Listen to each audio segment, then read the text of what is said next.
Hi guys, Lucas Rogers speaking from the Rogers Property Group. I hope you're all well.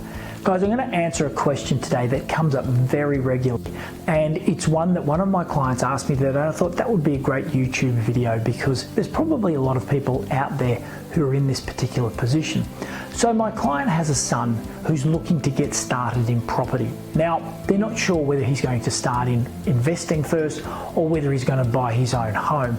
Now, there's a couple of parts to the question. The first thing is when should he start to get in?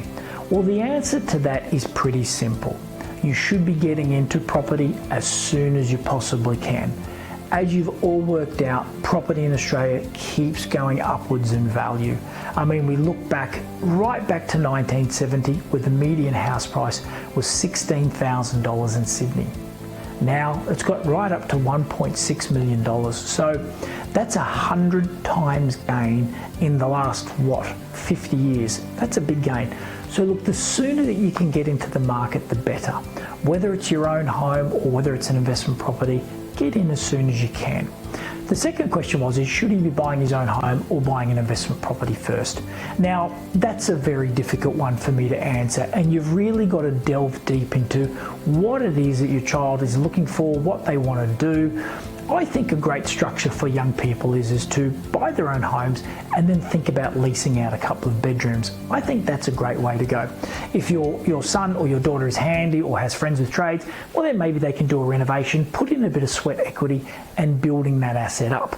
But I think when it comes to that, as to the decision as to whether to buy your own home or whether to invest first or even do a hybrid of those, I would look at getting some advice around that. I'm more than happy to help anybody out, give them some tips on what I think is the right way to go for them, because you will find a right answer.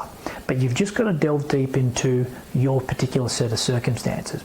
The other part of that is what they're also concerned about is, let's say that the son does buy his own home, they're going to lend him some money to get into the property. So let's say that he was to buy a property of, I'll pick a figure, $800,000, and they lend him a $300,000 deposit to get into the property. What they are concerned about is if his partner moves into the property and lives there for 6 months, well then that partner is then entitled to half of that property. It's a concern to them, and with such a legally run society today, then that partner, as I said, is entitled to half of that property. So what things can we do to try and avoid that? Well, there's different structures that you can set up in order to stop partners getting involved, and there's also mortgages that you can set up against the property so that there's effectively no equity left in that property. There's a myriad of different ways that we can go about protecting your son or daughter's asset from anybody that wants to try and get it. And that can also apply to you as an investor or a homeowner as well. There are ways, not necessarily putting it into trusts and companies and so forth, there are ways to protect your assets.